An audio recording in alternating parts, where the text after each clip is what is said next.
Я сейчас в гостях у своих друзей Андрея и Кристи. Я хочу записать с ними небольшое интервью и задать свои вопросы. Я думаю, что их история может оказаться интересной. Привет, Андрей. Скажи, пожалуйста, сколько тебе лет и чем ты занимался до переезда на Филиппины? Привет, Сергей. Мне 49 лет. Чем я занимался? Я строил дороги в Сибири. Вот, сам я родом из Иркутской области и всю сознательную жизнь прожил там. Ну вот последние лет 5, вот кем ты работал? Ну вот как раз последние лет 5 я работал в лесу, строил дороги для лесовозов. Вот, в Иркутской области. Вахтовым методом? Вахтовый метод, да. Вахтовый метод. А сколько вахта была? Разные, ты знаешь, разные вахты были. У меня самые большие вахты были по 25 дней в лесу. Вот, потом неделя отдыха и опять. Вот. А последние 3 года я уже работал в большой компании. Вот, вахты были примерно неделя через неделю. Вот это вообще, я считаю, самый идеальный вахтовый метод. Почему ты решил уехать и начать новую жизнь? Что тебя сподвигло? Был какой-то толчок или просто на какие-то мысли накопились постепенно? Вот что стало толчком того, что ты задумался переехать в другую страну и начать новую жизнь? В 2018 году наш общий знакомый Сергей, огромный привет ему и большое спасибо, если он нас смотрит, вот, прямо взял меня за руку и привез в Юго-Восточную Азию, в Таиланд. Вот. На тот момент у меня даже загранпаспорта не было. Вот. Он меня заставил получить загранпаспорт, вот. Взял за руку и привез в Таиланд, на Пхукет. Вот. Мы поехали вместе с его семьей, женой и дочерью, вот, на 2 недели. И так мне там понравилось в Таиланде. Вроде чужая страна, религия абсолютно другая. Вот, менталитет и все остальное. Вот, но мне очень понравилось. Вот. И после этой поездки через 3 месяца нас выгнали в такой большой отпуск. И я опять поехал в Таиланд. Я опять поехал на то же место, уже один, туда же, в Пхукет. Вот, уже месяц там отдыхал. И после возвращения домой мне Сергей предложил: а не хочешь поехать жить в Таиланд? И я сказал: я хочу, я с удовольствием. Что готовишь? Я готовлю потом креветки с маслом. С маслом? Да. И чеснок. Ага, вкусно. Buttered shrimp in English. Почему ты Филиппины-то выбрал в итоге? А по итогу в процессе изучения Таиланда мы изучали законодательную базу, визовый режим. Ты же знаешь, Таиланд, там все сделано для того, чтобы ты просто приехал, оставил... Потратил свои деньги, да, и уехал. То есть иностранцы, которые хотят приехать и жить там, и открывать какой-то бизнес, они сталкиваются с большими проблемами и трудностями, просто начиная с визы. Вот. Раньше, в 2018 году, можно было, например, ученическую визу оформлять на год. В 2019, по-моему, году уже сократили уже до полугода. То есть тебе каждые полгода приходится выезжать в соседнюю страну, там, в Камбоджу или в Лаос, опять делать новую ученическую визу. То есть ты постоянно находишься в тонусе, так сказать. Постоянно не дают тебе забыть о том, что ты турист. Это касается не только визы, это касается и бизнеса. То есть тайское правительство, государство, оно очень хорошо защищает своих граждан. Вот, ты не можешь там открыть бизнес без участия тайцев. Вот. В принципе, здесь на Филиппинах тоже похожая история, но немножко полегче. Здесь более облегченный такой вариант. Тем более, если у тебя, например, есть жена или подруга там филиппинка, то тебе намного проще все это сделать. Вот. Ну и в итоге в процессе изучения Таиланда и всей этой законодательной базы тайской я натолкнулся на видео про Филиппины. Вот как сейчас помню, это был парень из Канады, роман «Йога», да, и видео называлось «Филиппины. Рай для мужчин». Я тоже его смотрел. Огромное тебе спасибо, Рома, если ты нас увидишь или услышишь. Вот. Там просто этот парень, лежа в гамаке, рассказывал про то, чем хороши Филиппины. Ну, соответственно, перечисляя все плюсы. Вот, христианство, знание английского, визовый режим и так далее, и так далее, и так далее. Вот, меня это заинтересовало, я начал углубляться, вот, показал своему другу Сергею, он тоже начал смотреть. В итоге мы решили, что Таиланд достаточно тяжелая страна для проживания. Вот Филиппины более легче для старта, да, для старта. Скажи, Андрей, оправдали ли Филиппины твои ожидания? Что тебя удивило? Может быть, что-то расстроилось? А что оказалось совсем не таким, как ты представлял по видео и когда готовился? Каждый человек, приезжая на Филиппины, со временем раскрывает их по-новому. То есть, когда ты приезжаешь, первые полгода у меня, если честно, просто была каша в голове, потому что английский был близок к нулю, совершенно другая страна, экзотическая. Я разочарован был в филиппинской кухне. Вот. Хотя я не мог понять, почему при таком количестве ингредиентов, то есть здесь есть все. Здесь огромное количество морепродуктов, рыбы, мяса, птицы, зелени, фруктов, овощей. При этом нет такой, как сказать, даже не высокой кухни. Тут о высоком даже не стоит говорить. Тут нет сбалансированной кухни. То есть сбалансированной в плане белков, жиров, углеводов, там, клетчатки, ну, вот в таком духе. Привет, Кристи. Скажи, пожалуйста, сколько тебе лет и как давно ты познакомилась с Андреем? Привет, Сергей. Я 23 лет, и я познакомилась с Андреем 3 года назад. Чем ты занималась, когда встретила Андрея? When I met Andre, I am still studying at that time. I'm in my second year college. At that time, I don't want to talk to foreigners or other people for a relationship. So I told him when he first messaged me that I am not interested and please look for another girl who are. But now you already graduated. Yes, I am. I am a graduate and a magna cum laude. Ты планировала выйти замуж за иностранца или это получилось случайно? I am not planning to marry a foreigner or specifically Russian. Actually, Andre is my first time boyfriend, like foreigner boyfriend. Seeing a foreigner is like a wow, or meeting a foreigner is a wow for us Filipina. And it's kind of interesting to, look for someone that is not a Filipino or trying a relationship with another foreigner. At that time when I decided to talk to him, because he is very eager to know me very well. And I said, okay, let's give him a chance. So yeah, I started engaging with foreigners, and Andre was the first person. С какими бытовыми трудностями ты столкнулась, когда начала вместе жить с русским? Okay, living with a foreigner is very hard, of course, for the first time, because you don't eat the same food. A Filipino food is different with Russian foods. So what I did is I asked him what he wants.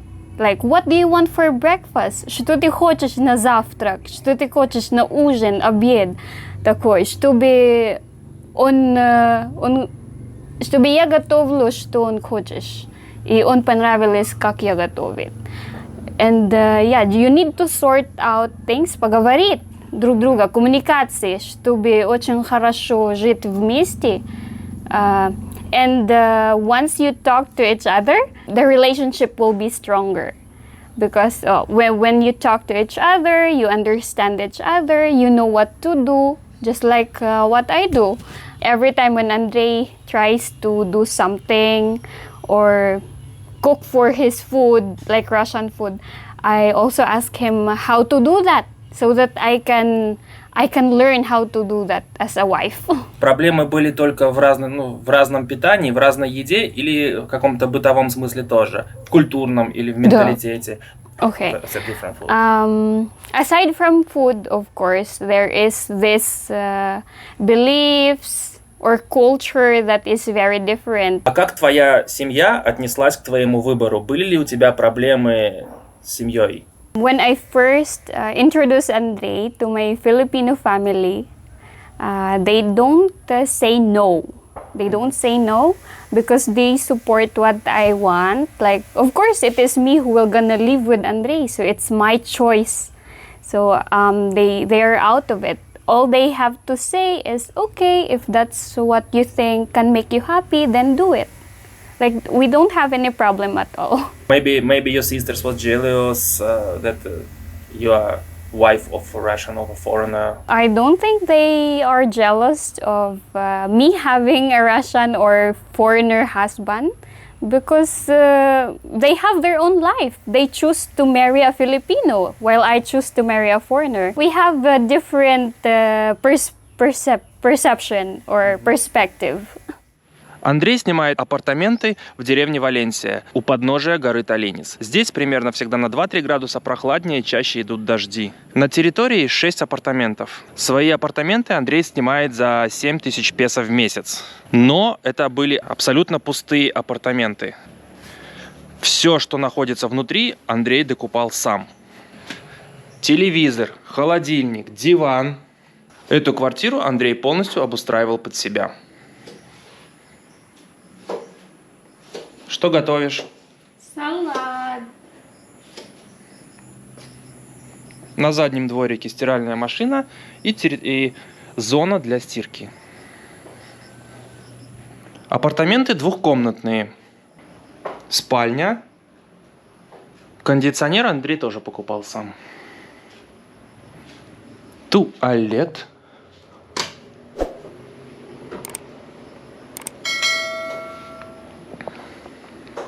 И кабинет. Здесь Кристи работает со студентами. А это мы пробовали заниматься майнингом. Мы собрали майнинг-ферму на солнечной тяге, на солнечных панелях. Поначалу было выгодно, но сейчас уже майнинг остановился. Если видите, на крыше стоят солнечные панели. Андрей разместил солнечную электростанцию для того, чтобы заниматься майнингом. И первое время действительно было достаточно выгодно. Жалко, что сейчас майнинг закончился.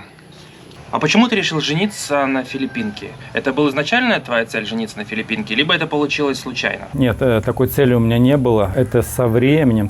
Ты вообще, когда приезжаешь в Азию, вначале не можешь увидеть настоящую красоту женщин, потому что они другие, они выглядят по-другому, ведут себя по-другому, разговаривают по-другому. Вот. Но со временем ты начинаешь понимать их красоту. Вот. И это была любовь. Это была любовь, не могу сказать, что с первого взгляда, но когда я первый раз встретился и увидел Кристи, вот, наверное, на второй раз нашего свидания я смотрел на нее и думал, что это моя жена. Ты встречался с другими девушками до Кристи на Филиппинах? Ну да, у меня были знакомые девушки, да, я встречался с другими девушками, вот, но Кристи реально запала мне в душу сразу. По каким критериям ты понял, что вот Кристи будет твоей женой? По каким критериям ты выбирал жену? И какие черты характера вот тебя подкупили в Кристи? Для меня было самое главное, что она заставляет меня смеяться. Ты знаешь, ты меня знаешь, я достаточно серьезный человек, и для того, чтобы меня заставить смеяться, это нужно постараться. Вот. А она в первую же нашу встречу смешила меня весь вечер, я с ней хохотал, и я подумал, что если я каждый день так буду смеяться, я, наверное, проживу 100 лет. Вот. Поэтому она подкупила меня своей простотой, позитивностью. Вот. И при том английском, который у меня был на тот момент, она меня очень хорошо понимала на каком-то вербальном уровне. То есть она меня очень хорошо понимала. Я там сидел, что-то мычал, пытался сказать, объяснить, рассказать. И она прямо схватывала все на лету. И мне это очень понравилось, что она очень сообразительная. Прилетит вдруг волшебным голубом вертолетит и бесплатно покажет кино. С днем рождения поздравит и, наверно, оставит нам подарок 500 эскимо. А я играю на гармошке у прохожих на виду. К сожалению, день рождения только раз в году. К сожалению, день рождения только раз в году. Как, Сергей? Да. Ну как мой песня? Ребята, у Кристи есть свой канал на Ютубе. Если интересно, ссылочку я оставлю в описании. Да-да, пожалуйста, подпишите. Когда вы уже начали жить вместе, ты столкнулся с какими-нибудь бытовыми проблемами? Какие вообще трудности в быту с филиппинкой? Ну, их на самом деле очень много. Вот, у них и у нас абсолютно разное отношение вообще к жизни. У них и у нас разные отношения просто даже ко времени. Мы привыкли, и наша жизнь приучает нас ценить каждую минуту, каждый час. И здесь же время течет абсолютно по-другому, оно здесь более медленное. Здесь для людей в порядке вещей стоять в очереди, либо, например, если общество, надо сказать, что общество очень толерантное, очень терпимое. Вот, это подкупает очень сильно. Вот, то есть здесь, например, для людей где-то, например, на дороге, если кто-то перекроет дорогу и будет, например, там пытаться куда-то выехать там вперед-назад, то есть все будут стоять молча и наблюдать эту картину, никто не будет нервничать, никто не будет там давить на клаксон. Люди очень терпеливые, очень терпимые, очень толерантные. Вот. И для тебя это в первую очередь бросается в глаза. Вот. Отношение к чистоте, отношение к каким-то мелочам. То есть мы немножко чуть-чуть зациклены на мелочах. Они же их просто не замечают. Для них ценности абсолютно другие, чем у нас.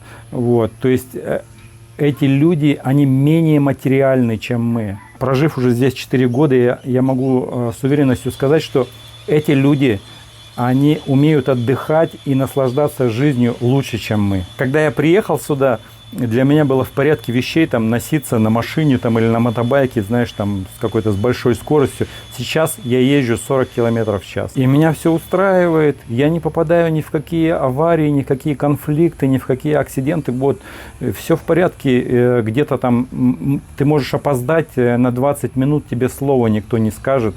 Вот. Здесь все намного расслабленнее, намного медленнее. Для того, чтобы тебе ассимилироваться и не конфликтовать с самим собой, тебе нужно принять вот это отношение ко времени. После того, как ты это примешь и начнешь также относиться ко всему, вот, станет намного проще жить. Можешь ли ты назвать какие-нибудь отличия между русским парнем и филиппинцем? Of course.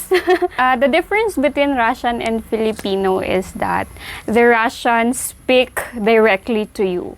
And like whatever they think, like they will gonna say it directly. Yes, directly. However, in Filipino, they are very conscious on what to say because maybe they will gonna hurt someone's feeling.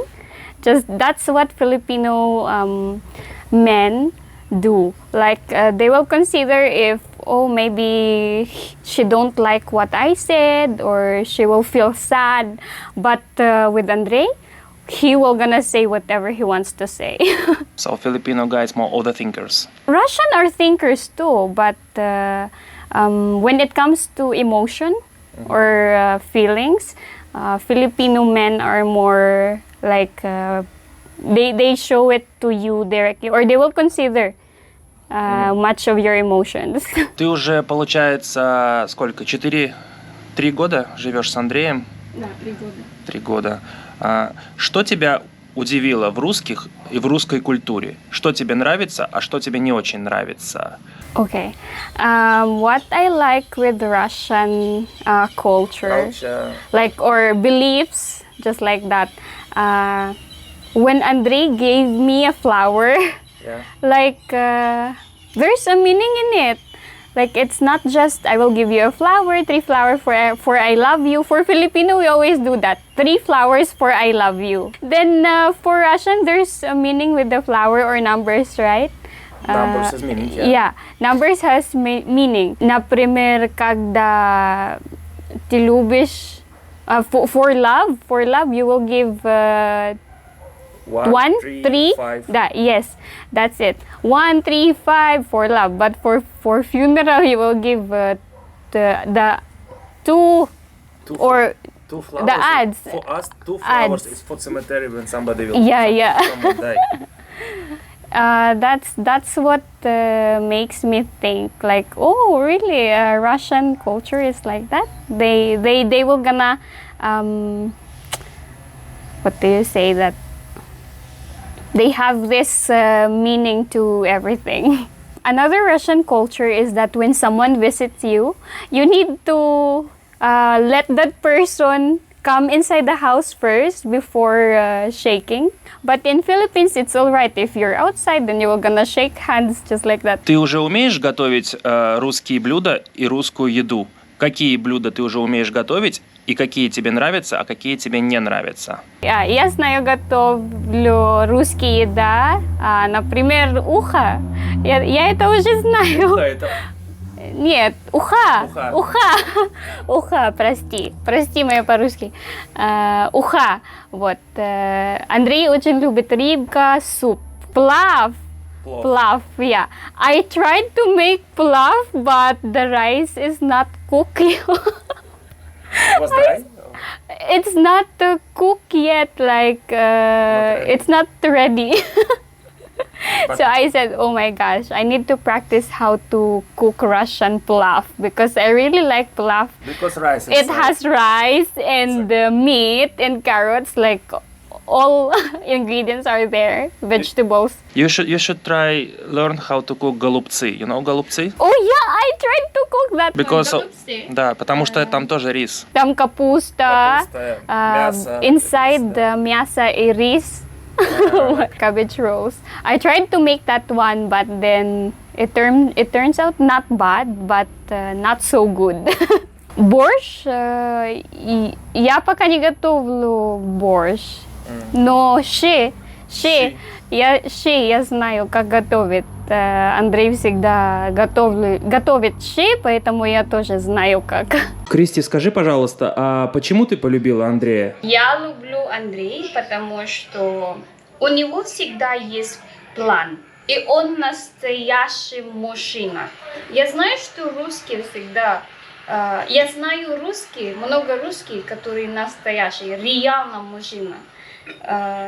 И Андрей всегда понимает, что надо сделать, что надо делать. Вот какой мне план завтра, какой мне план на будущее. Он всегда так делает, поэтому он живет хороший здесь, на Филиппинах. Жить хорошо, да? Здесь хорошо, да. Здесь он живет хорошо. Смотри, такой вопрос. Я знаю, что ты в России был женат. В чем разница между русской женой и филиппинской женой? Я знаю, что вопрос такой сложный достаточно, но вот в двух словах, как ты думаешь, как ты чувствуешь? Вот, ты знаешь, есть много блогеров, и я их пересмотрел, и ты их пересмотрел тоже. Я с 2018 года, когда собирался уехать, я их много пересмотрел, и многие блогеры говорят, что, мол, типа, филиппинские женщины и русские женщины – это абсолютно две разные женщины, но это не так, это неправда, нет. Женщины, я хочу сказать, что они везде женщины. Вот. И качества, присущие нашим российским женщинам, они точно так же есть и в Филиппинках. Они точно так же есть в филиппинских женщинах. Вот. Отношение ко многим вещам разное, отличается в силу их менталитета, воспитания, да. То есть мы не говорили о том, что филиппинские женщины, они очень религиозные. Я, например, забирал Кристи из очень религиозной семьи. Очень религиозной. Там никто не курит, не пьет алкоголь. Там они живут в каких-то определенных рамках, канонах. Вот. И отношение филиппинских женщин к мужчине, оно, конечно, оно немного отличается. Не потому, что они другие, а потому что филиппинский мужчина отличается от русского мужчины. Вот. Потому что жизнь на Филиппинах, она очень сильно отличается от нашей жизни. Здесь нет таких экстремальных условий для выживания. Здесь природа, она добродушна по отношению к человеку. Вот я родом из Сибири, и у нас вы можете, например, наблюдать там нашу природу там, ну, в разные времена года. И это все прекрасно, это все красиво, но эта природа агрессивна по отношению к человеку. Ты можешь зайти в лес, например, где-то в тайге, например, и не выйти оттуда живым. Здесь же природа, она более добродушна, более дружелюбна по отношению к человеку. Соответственно, и люди, живущие здесь, они более добродушны. То есть ты каждый день видишь улыбающихся людей. Ты каждый день встречаешь людей, которые здороваются с тобой на улице, улыбаются тебе. Вот. И тебе стоит где-то остановиться на дороге, вот, к тебе сразу же подъедут люди или подойдут и спросят, не нужна ли тебе помощь. То есть люди другие. Я знаю, ты учишь русский язык. Расскажи, как ты это делаешь и тяжело ли тебе дается учение русского языка? I study Russian language when I met Andrei. Like when we started to live together, that was November 2019. For me, studying Russian language is very hard.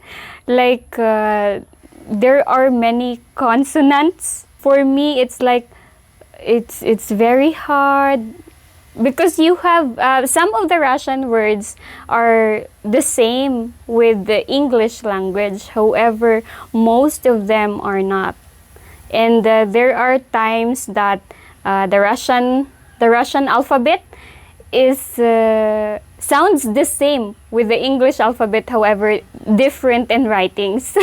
So it's very hard for me. So what I did is that when I read the alphabet, I write it too, so that I write it in Russian, so that I will remember it in my mind always. Like, okay, this is letter R, looks like a box.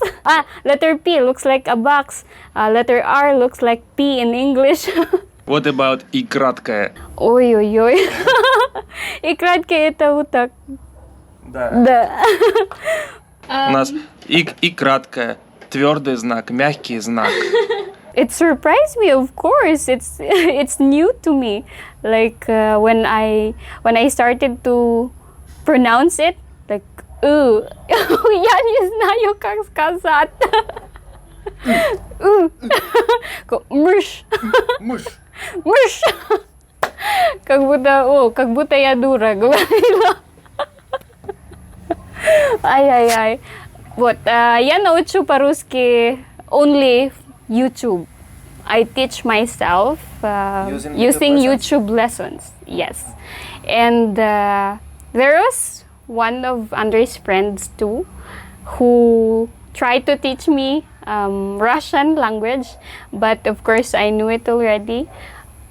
He teach me some of the rhymes like травы, В траве в травы, трава, такого слова. И для меня очень тяжело. Ты знаешь очень много слов. Ну, я вижу, что ты знаешь очень много слов, но ты путаешь времена склонения. Это самое сложное в русском языке, потому что одно и то же слово можно изменить по 20-30 раз. Там. Да. Вот это. Разные окончания зависят от разного времени, и это очень сложно, я думаю, для иностранца. When I learn Russian language, there are some words that in English only have one meaning. Да. Like what's the correct word in Russian when you say this word in English? Like Russian have many variants to choose with. The same word. Yeah, of the same English word. Exactly. Кем ты сейчас работаешь? I work as an English tutor to the Russian people. Russian kids, of course. Online, yes, online. Using Zoom. Yes, using Zoom. Если кто-то к тебе обратится с предложением взять на обучение своего ребенка, ты принимаешь новых студентов? Конечно, принимаю. Можно я оставлю твой контакт в описании? Да, пускай оставит. Спасибо большое. Это очень хорошо advertisement. Какие у вас планы на будущее? Сегодня или на будущее? На будущее.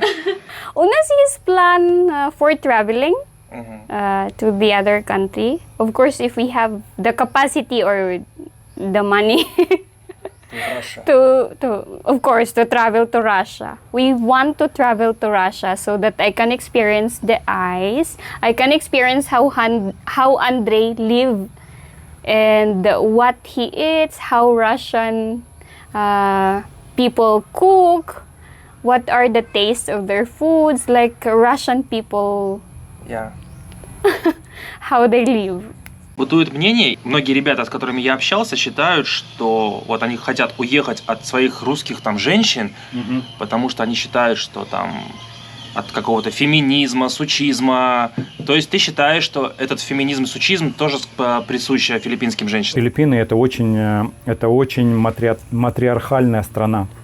Здесь женщины очень сильные. Вообще те люди, которые вам рассказывают, что Филиппины и Россия в плане женского и мужского сильно отличаются, не стоит им верить. Здесь точно так же очень сильные женщины. Я думаю, что это на каком-то гендерном уровне, когда, то есть, если вот нас взять, ну вот честно, да, положил руку на сердце, то есть мужчины, очень любят лениться где-то, да? Ну, конечно. Очень любят лениться, не очень любят брать ответственность на себя, потому что, это же заставляет тебя встать и начать двигаться, шевелиться. Вот. А женщина, например, тем более, которая имеет детей, у нее просто нет выхода. У нее нет выхода, ей нужно накормить детей, посмотреть за ними, то есть, и все в этом духе. То есть, а когда у нее рядом, например, мужчина, который там лежит в гамаке там, или еще где-то там на диванчике. Имеешь в виду филиппинского мужчину? Да без разницы. И русский мужчина точно так же, он может лежать на диванчике и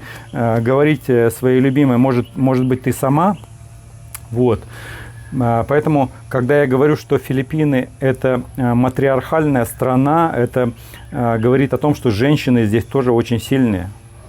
Очень сильные женщины, и они тоже с претензией, тоже они, если их не останавливать, они будут тебя контролировать. А ты не считаешь, что женщина здесь вот сильнее мужчины только лишь потому, что многие филиппинские мужчины слабы духом по сравнению с нашими мужчинами? Именно потому, что вот ты упоминал эту агрессивную среду в Сибири, когда сама природа тебя заставляет быть агрессивным, а здесь на Филиппинах этого нету. Соответственно, это воспитывает и в мужчинах какую-то такую слабость духа. Не считаешь ли ты, что здесь женщина сильнее мужчины, потому что мужчина слабее, чем наш мужчина? Надо начать с того, что это же Азия. Да. Это же Азия. Здесь уровень тестостерона в азиатских мужчинах, он, естественно, ниже. Естественно, ниже. Соответственно, почему я, например, люблю и уважаю Азию? Потому что здесь очень мало агрессивных мужчин и вообще агрессивных людей, потому что по природе своей они не агрессивны из-за того, что тестостерон у них достаточно ниже, чем у нас.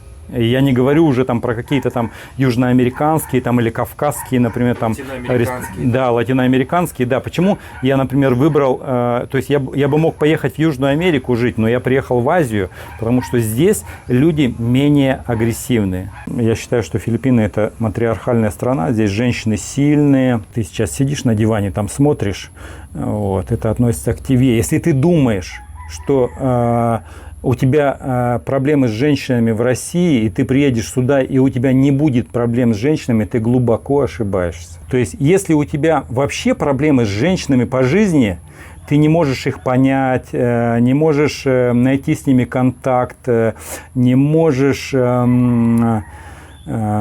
создать им условия и не можешь сделать так, чтобы они тебя любили за твои качества человеческие или там какие-то еще. Вот. У тебя точно так же здесь будут проблемы. То есть женщины, те, кто говорят, что женщины там российские, там филиппинские отличаются там или еще из какой-то другой страны, они врут. Женщины везде одинаковые. То есть женщины, они точно так же, у них одни и те же ценности. А ты не считаешь, что на Филиппинах у женщин, да и даже у мужчин, вообще у филиппинцев, они ценности более поверхностные, то есть у них нету какого-то глубинного планирования на долгосрочного? Я считаю, что это стереотип, и когда я сюда приехал, у меня тоже первые впечатления были подобные, вот, потому что многие считают, что филиппинские женщины не настолько глубоко чувствуют, и что нет такой духовной близости с филиппинской женщиной. Это все неправда. Если у вас нет духовной близости с филиппинской женщиной, то есть это проблема только в вас. Я пою песню, называется «Кукушка», Виктор Цой. Песен еще не написанных сколько, скажи, кукушка, пропой. В городе лежат или на веселках, камнем лежат или горит звездой, звездой. Солнце мое, взгляни на меня, моя ладонь превратилась в кулак, и если есть порох, дай огня, вот так. Следующий вопрос. Скажи, пожалуйста, чем ты занимаешься на Филиппинах и как ты зарабатываешь? На что ты живешь? У меня здесь небольшой бизнес, аренда машин, мотобайков. Вот. Ну и как хобби я занимаюсь криптовалютой. Жена помогает аренду. Я в описании оставлю ссылочку на группу в Фейсбуке по аренде машин и мотобайков Андрея. Если кого-то заинтересует, напишите ему. Скажи, пожалуйста, Андрей, а ты не жалеешь о своем выборе и что жизнь сложилась именно так? Может быть, ты хочешь что-то изменить? Если честно, я жалею только об одном, что я раньше не приехал сюда, на Филиппины. Я ничего не хочу сказать о своей родине, о своей стране. То есть я ее люблю, уважаю, ценю. Вот, это моя родина. Вот, но долгое время, прожив в Сибири, в холоде, и вот оказавшись здесь, со временем ты начинаешь понимать, что климат здесь, на Филиппинах, он просто волшебный. 27 градусов в среднем по году – это просто волшебный климат. То есть я каждый день выхожу и босыми ногами встаю на зеленую траву. Для меня это счастье. Вот. Тем более мы живем здесь в Валенсии, это где-то 250 метров над уровнем моря, у подножья вулкана мы живем, у нас здесь всегда прохладно, нет высокой влажности. Вот. Декабрь-январь мы спим под теплым одеялом. Вот, то есть климат мне здесь очень нравится. Ты бы хотел что-то изменить в своей жизни, или тебя твоя жизнь сейчас устраивает полностью? Моя жизнь сейчас меня полностью устраивает. Какие у тебя планы на будущее? У нас есть планы попутешествовать, съездить в соседние страны, съездить в Россию. Вот, я хочу, чтобы Кристи увидела снег, покаталась на коньках, на лыжах. Вот, потом завести ребенка, может быть, 2. Вот, такие планы у нас.